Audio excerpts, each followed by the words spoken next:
അല്ലേ? എന്തു പറയുന്നു? പുതുവർഷമൊക്കെ വരാറായല്ലോ. ഈ വർഷം നിങ്ങളുടെയൊക്കെ എങ്ങനെ ഇരുന്നു? നല്ലതായിരുന്നു എന്ന് വിശ്വസിക്കാം അല്ലേ? വരുന്ന വർഷം നമുക്കെല്ലാവർക്കും നല്ലതാവട്ടെ എന്നും നമുക്ക് ആഗ്രഹിക്കാം.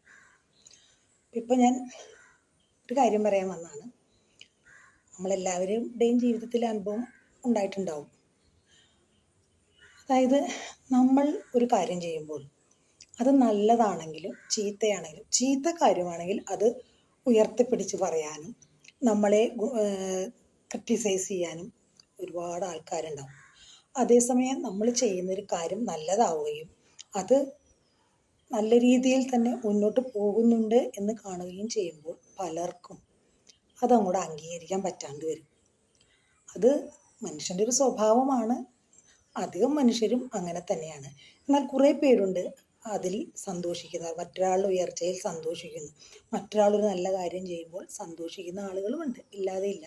പക്ഷെ അധികം ആളുകളും, പ്രത്യേകിച്ച് നമ്മളുടെ ഏറ്റവും അടുത്ത് നിൽക്കുന്ന ആളുകൾ തന്നെയായിരിക്കും നമ്മളെ ക്രിട്ടിസൈസ് ചെയ്യുന്നത്. എന്നാൽ നമ്മളെ വേണ്ട രീതിയിലൊന്ന് സപ്പോർട്ട് ചെയ്ത്, അയ്യോ അവരത് ഇങ്ങനെ ചെയ്യുന്നുണ്ടല്ലോ, നമുക്ക് അവർ ചെയ്യുന്ന നല്ല കാര്യമാണ്, ഒന്ന് കാണുമ്പോൾ ഓ നന്നായിട്ടുണ്ട് കേട്ടോ, നല്ല കാര്യമാണ് കേട്ടോ എന്ന് പറയുകയില്ല എന്ന് മാത്രമല്ല, നമ്മളോട് വളരെ അടുപ്പത്തിലിരുന്ന സുഹൃത്തുക്കൾ പോലും ഒരു അകൽച്ച കാണിച്ചു തുടങ്ങും. നമ്മൾ എന്താ കാര്യം എന്ന് പോലും നമുക്ക് മനസ്സിലാവില്ല കേട്ടോ. എൻ്റെ പ്രകൃതം തുറന്ന പ്രകൃതമാണ്, അതുകൊണ്ട് എനിക്കത് മനസ്സിലായി. എന്താണോ ഇവരിപ്പോൾ നമ്മളെ കാണുക വലിയ കാര്യമില്ലാത്തതെന്ന് മനസ്സിലാവുന്നില്ല. മനുഷ്യർ എന്തുകൊണ്ടാണ് അങ്ങനെ പെരുമാറുന്നതെന്ന് നമുക്കറിയില്ല. പലരും പല സ്വഭാവമാണല്ലോ.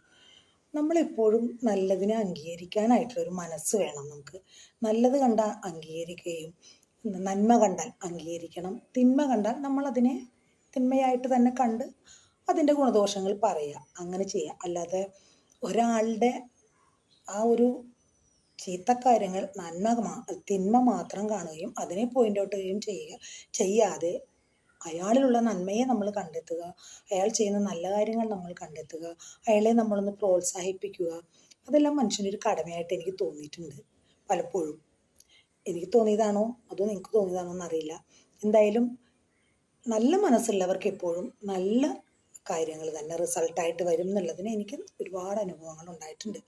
നമ്മൾ മറ്റൊരാളെ വിഷമിപ്പിക്കുകയോ വേദനിപ്പിക്കുകയോ അയാളുടെ നന്മയെ കാണാതിരിക്കുകയോ ചെയ്യുമ്പോൾ പിന്നീട് നമുക്കത് ഏതെങ്കിലും ഒരു തരത്തിൽ ഒരു അനുഭവം നമുക്ക് വരും. അപ്പോൾ നമുക്ക് അയാളെക്കുറിച്ച്, പിന്നെ അതുപോലെ തന്നെ ഒരാൾ നമ്മൾക്ക് ചെയ്ത സഹായങ്ങൾ, നമ്മളുടെ കഷ്ടസമയത്ത് നമുക്ക് ഒരാൾ സഹായം ചെയ്തിട്ടുണ്ടെങ്കിൽ, അല്ലെങ്കിൽ നമ്മളുടെ കൂടെ ഒരാൾ കൂടെ നിന്ന് കൂടപ്പിറപ്പിനെ പോലെ നമ്മളെ സ്നേഹിച്ച് സഹകരിച്ച് നമ്മുടെ കൂടെ നിന്നിട്ടുണ്ടെങ്കിൽ അയാളെ നമ്മൾ എന്നും ഓർക്കണം. നമ്മൾക്ക് നല്ല കാലം വരുമ്പോഴും നമ്മൾ ആ പഴയ കാലത്തെക്കുറിച്ച് ചിന്തിക്കണം. നമ്മളെപ്പോഴും പഴയത് ചിന്തിക്കണം. ജനങ്ങൾ 90% ആൾക്കാരും നമ്മൾക്കൊരു നല്ല സൗകര്യം, നല്ലൊരു സെറ്റപ്പ്, നല്ലൊരു ജീവിതം വരുമ്പോഴേക്കും നമ്മുടെ പഴയ നമ്മൾ കടന്നു വന്ന ആ ജീവിത കാര്യങ്ങൾ മുഴുവനും മറക്കുകയാണ് പതിവ്. പക്ഷെ അങ്ങനെ നമ്മൾ നമ്മൾ മനുഷ്യനാണെങ്കിൽ നമ്മൾ ഒരിക്കലും നമ്മുടെ എപ്പോഴും നമ്മൾ പഴയത് ഓർത്താൽ നമ്മുടെ ജീവിതം കൂടുതൽ സന്തോഷം, കൂടുതൽ ഉത്സാഹഭരിതവും ആവും എന്നാണ് എൻ്റെ അനുഭവം എന്നെ പഠിപ്പിച്ചിട്ടുള്ളത്. നിങ്ങൾക്ക് എങ്ങനെയാ? ഒന്ന് ദയവേതൊന്ന് പറയുന്നേ മറുപടിയൊക്കെ. ആരും ഒന്നും പറയണ്ട, ഓടിച്ചോടിച്ച് പോവുക. റിപ്ലൈ പറയേ, നിങ്ങളുടെ അഭിപ്രായം പറയേ. എല്ലാവർക്കും ഇല്ലേ നമ്മളുടെ അഭിപ്രായം നമ്മൾ തുറന്നു പറയുക, വെറുതെ ഉള്ളിൽ വെച്ചുകൊണ്ടിരിക്കരുത്. ഉള്ളത് അവിടെ പറയുക. എന്താണ് നിങ്ങളുടെ അഭിപ്രായം, നിങ്ങൾക്ക് ഇങ്ങനത്തെ അനുഭവം ഉണ്ടോ എന്നൊക്കെ പറയണം. അതാണ് വേണ്ടത്.